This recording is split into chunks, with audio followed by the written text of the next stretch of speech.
The phenomenon of individuals recalling past lives has long captured the imagination of cultures around the world, weaving together threads of mystery, spirituality, and scientific inquiry. Among the most compelling cases is that of Shanti Devi, a young girl from Delhi whose extraordinary memories would spark widespread fascination and even the attention of famed leaders. In the early 20th century, Shanti's story became a touchstone for debates about the nature of consciousness, the possibility of reincarnation, and the boundaries of human knowledge.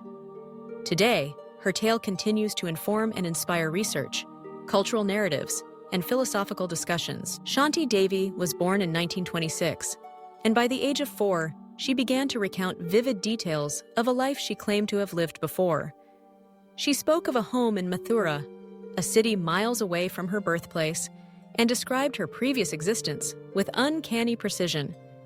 She remembered her name as Lugdi Devi, the name of her husband as Kedar Nath, and even the circumstances surrounding her death during childbirth. These details went far beyond what could be considered ordinary childhood imagination, raising profound questions for her family and soon for the greater public. The specifics provided by Shanti were not only detailed but also verifiable. When her parents reached out to the people of Mathura, they discovered that a woman named Lugdi Devi had indeed died there under the circumstances Shanti described. Kedar Nath, Lugdi's widower, traveled to meet Shanti. Upon their meeting, he was astonished by her familiarity with intimate aspects of his life and marriage. Shanti's ability to recall personal details, such as the locations of hidden household objects and her knowledge of events known only to Lugdi and Kedar, added layers of credibility to her claims. The case rapidly attracted attention from the public and the press, culminating in the involvement of Mahatma Gandhi. Recognizing the significance of the claims, Gandhi assembled a committee to investigate the matter thoroughly. The committee's findings, after interviews and site visits, concluded that Shanti Devi's recollections could not be explained by ordinary human means. The investigation refrained from making definitive pronouncements about reincarnation itself, but it did underscore the unlikelihood of fraud or conventional explanation. Shanti Devi's story became a catalyst for scientific and philosophical exploration into the phenomenon of past life memories. In the decades that followed, researchers began cataloging similar cases, with a particular focus on children who spontaneously recalled details of previous lives. One of the leading figures in this field is Dr. Jim B. Tucker, a child psychiatrist who carried forward the legacy of systematic research at the University of Virginia. Dr. Tucker's work is distinguished by rigorous documentation and analysis, particularly through his development of the Strength of Case Scale, SOCS, which evaluates the credibility of past life claims based on statements, birthmarks, behaviors, and possible connections between the child and the purported previous individual. Dr. Tucker's research has uncovered intriguing patterns. Roughly 70% of the children studied recall lives that ended in unnatural deaths, such as accidents or violence. This statistic suggests a possible link between traumatic events and the persistence of memory, though the mechanisms remain unclear. Even more striking are cases featuring birthmarks or physical anomalies that correspond to fatal wounds suffered by the deceased, an observation that, while rare, adds another dimension to the mystery. Despite such compelling cases, the scientific community remains divided. Skeptics point to alternative explanations, such as cryptomnesia, a phenomenon in which the mind subconsciously constructs narratives from forgotten information and imagination. In other words, these detailed recollections could be the product of subconscious synthesis rather than genuine memory. Additionally, past life regression therapy, which uses hypnosis to access supposed past life memories, is widely discredited by medical professionals.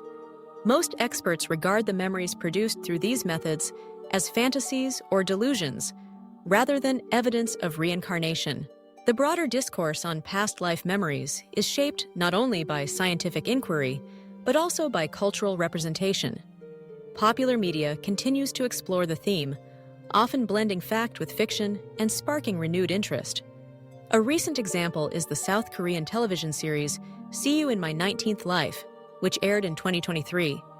The protagonist retains memories of all her previous lives, navigating the challenges and relationships that persist across lifetimes. While fictional, such stories reflect a deep-rooted fascination with the idea of continuity beyond a single existence, and they serve to keep the conversation alive in the public imagination.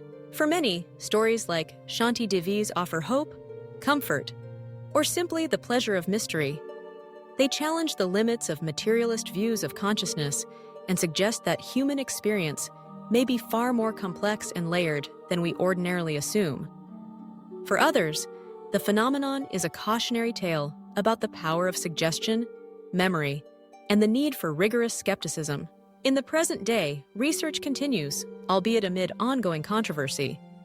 Advances in neuroscience and psychology are shedding new light on how memory functions, how narratives are constructed, and what might underlie unusual cases of recall. At the same time, the documentation of cases like Shanti Devi's remains invaluable, not only for their specific details, but also for the broader questions they raise.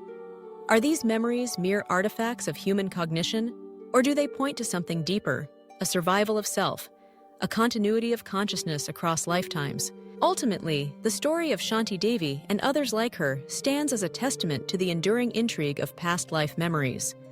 Whether interpreted as evidence of reincarnation, extraordinary imagination, or the mysteries of the human mind, these accounts invite us to ask profound questions about identity, memory, and the boundaries of what we know. They remind us that, even in an age of scientific advancement, there remain phenomena that defy easy explanation. Stories that invite wonder, skepticism, and the pursuit of understanding. As research evolves and new cases come to light, the debate will continue. Perhaps future discoveries will bring clarity, or perhaps the question will remain open, a tantalizing mystery. At the intersection of science, spirituality, and storytelling. For now, the legacy of Shanti Devi endures, offering a lens through which to explore the possibilities of human experience and the hope that, in seeking answers, we may come to know ourselves just a little better.